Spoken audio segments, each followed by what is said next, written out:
অঙ্গনওয়াড়ি কেন্দ্র মানে সেখানে পড়াশোনা করবে শিশুরা, এটাই তো স্বাভাবিক।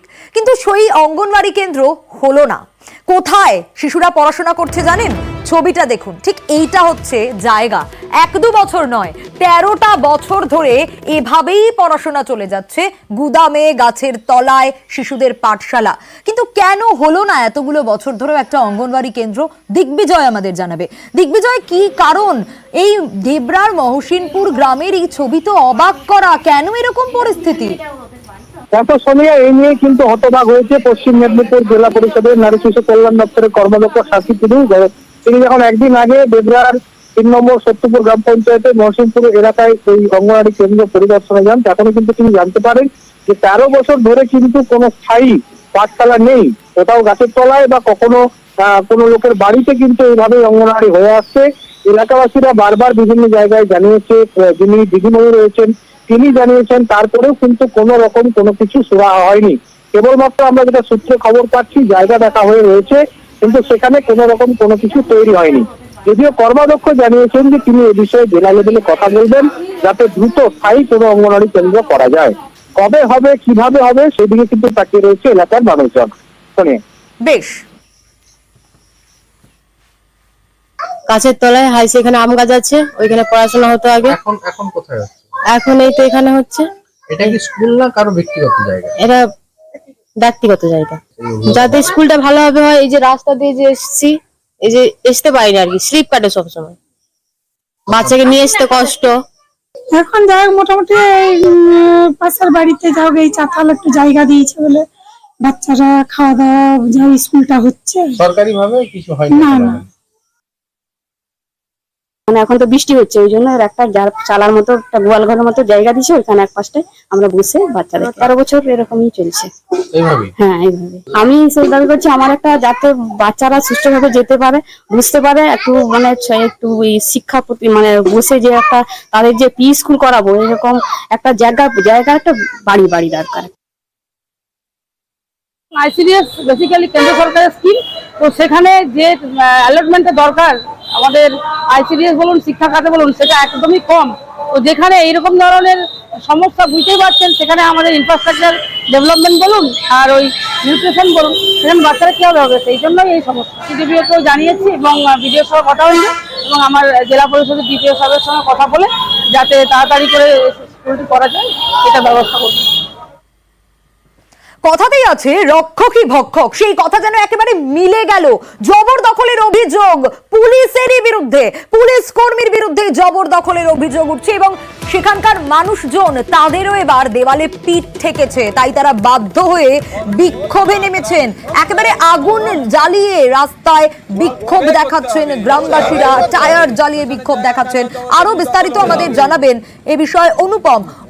পুলিশ কর্মী তিনি জবরদখল করে নিচ্ছেন, কতদিন ধরে এই ঘটনা চলছে, কেন জবরদখল করেছিলেন? হ্যাঁ দেখো সোনিয়া, তুমি প্রথমে একদম যেটা বাস্তব সেটাই বলেছো যে রক্ষকই ভক্ষক। এই যে হাসনাবাদের যে আবাদ কুলিয়াডাঙ্গায় এখানকার অমিত গাইন নামে পুলিশ কনস্টেবল, তিনি রীতিমতো পুলিশের হুমকি দিয়ে, পুলিশের ভয়ে দেখিয়ে সরকারি জমিতে যে শ্মশান, সেই শ্মশান দখল করে তিনি মাছের খাবারের দোকান করেছে। এবং শুধু যে এই সরকারি জমি দখল করেছে তাই না, তার পাশে একটি ভদ্রলোকের জমি, যার নিজস্ব জমি, তার খতিয়ান নাম্বার রয়েছে, তার নাম্বার রয়েছে, তার কাছে দলিল রয়েছে, সেই জমিটাও সে দখল করে নিয়ে সেখানে পোল্ট্রি ফার্ম করার জন্য সেখানে কনস্ট্রাকশন তৈরি করছে। এবং তিনি যেহেতু পুলিশ, সেই পুলিশের ভয় দেখাতো, সেই কারণে এলাকার মানুষ কয়েকবার প্রতিবাদ করেও কিন্তু পিছিয়ে এসেছে।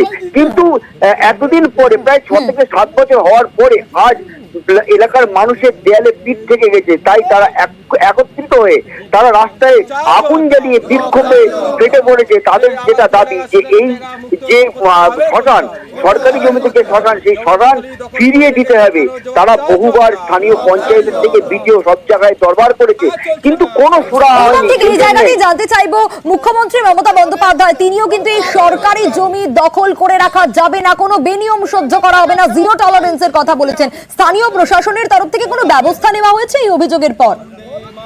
হ্যাঁ দেখো, আমরা এই যে বিক্ষোভের পর আমরা স্থানীয় যে পঞ্চায়েতের উপপ্রধান তার সঙ্গে আমরা যোগাযোগ করেছিলাম, কিন্তু তিনি কিন্তু স্পষ্টই একদম স্বীকার করে নিয়েছে যে এই যে কাজটা হয়েছে এটা বেআইনি কাজ হয়েছে। এখানে একটা শ্মশান ঘাট ছিল তিনিও জানতেন, এবং এই বিষয়ে তিনি পঞ্চায়েত এবং ঊর্ধ্বতন কর্তৃপক্ষের সঙ্গে অবিলম্বে তিনি আলোচনা করবেন, এবং এই যে সরকারি জমি সেটা যাতে আবার পুনরায় শ্মশান ঘাটে পরিণত করা যায় তার জন্য যথাযথ ব্যবস্থা তিনি গ্রহণ করবেন। একেবারে অনুপম বেশ, জমির মালিক কি বলছেন শোনাবো। শ্মশানের পাশে, শ্মশানটা ছিল সরকারি জায়গায়, ওর পাশে আমার নিজের সম্পত্তি, রায়তিক সম্পত্তি, সেটা হচ্ছে ওর মামা পুলিশ, অমিত গাইন পুলিশ থাকাকালীন পুলিশের ভয় দেখিয়ে আমাদের এই জায়গা দখল করে এই পোলট্রি ফার্ম শুরু করছে। প্লাস ওর মামা হচ্ছে প্রধান ছিল এক সময়, গায়ের জোরে দখল করে আমাদের জায়গা দখল করে পোলট্রি ফার্ম করছে। বিক্ষোভকারীরা কিন্তু পুলিশ কর্মীর বিরুদ্ধে জবরদখল করার অভিযোগ আনছেন। আমাদের এই জায়গা শ্মশান ছিল, অমিত গায়েন পুলিশ গ্রামের মানুষকে ভয় দেখিয়ে শ্মশানটা উচ্ছেদ করে বাড়ি করেছে, তাই আমাদের শ্মশান চাই। আমরা সরকারি জায়গা ছিল, এটা সরকারি জায়গা। এখানে শ্মশান ছিল, শ্মশানে পুজো অর্চনা হতো এবং মানুষ ধারণ করতো, সেই জায়গাটা দখল করে নিয়েছে। আমরা এখন সেই জায়গা উচ্ছেদ করতে চাই। আপনার এখানকার মালিক কোথায়? মানে ডিউটিতে গেছে। হ্যাঁ, ডিউটিতে আছে। ডিউটি মানে কোথায় ডিউটি করে? কলকাতা। তো পুলিশের চাকরি করে? পুলিশের ডিউটিতে। হ্যাঁ হ্যাঁ। ও নেই আজকে। শ্মশান আবার শ্মশানের জায়গায় ফিরিয়ে আনার জন্য যা যা করণীয় করবেন বলছেন উপপ্রধান।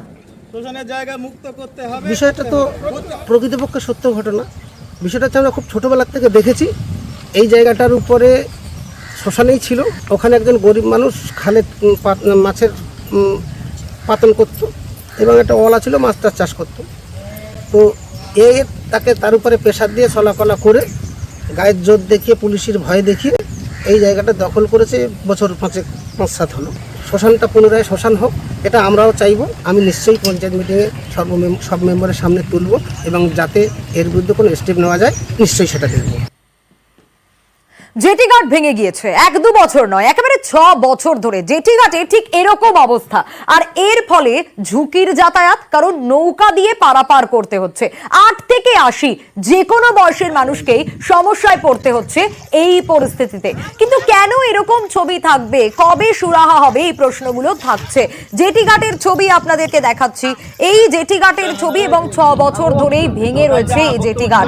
ঝুঁকির যাতায়াত, নৌকায় ওঠানামা, যে কোনো সময় দুর্ঘটনা। জেটি না থাকায় দুর্ভোগে বয়স্ক থেকে স্কুল পড়ুয়ারা। অভিযোগ পঞ্চায়েত বিধায়ককে জানিয়েও কোনো কাজ হয়নি।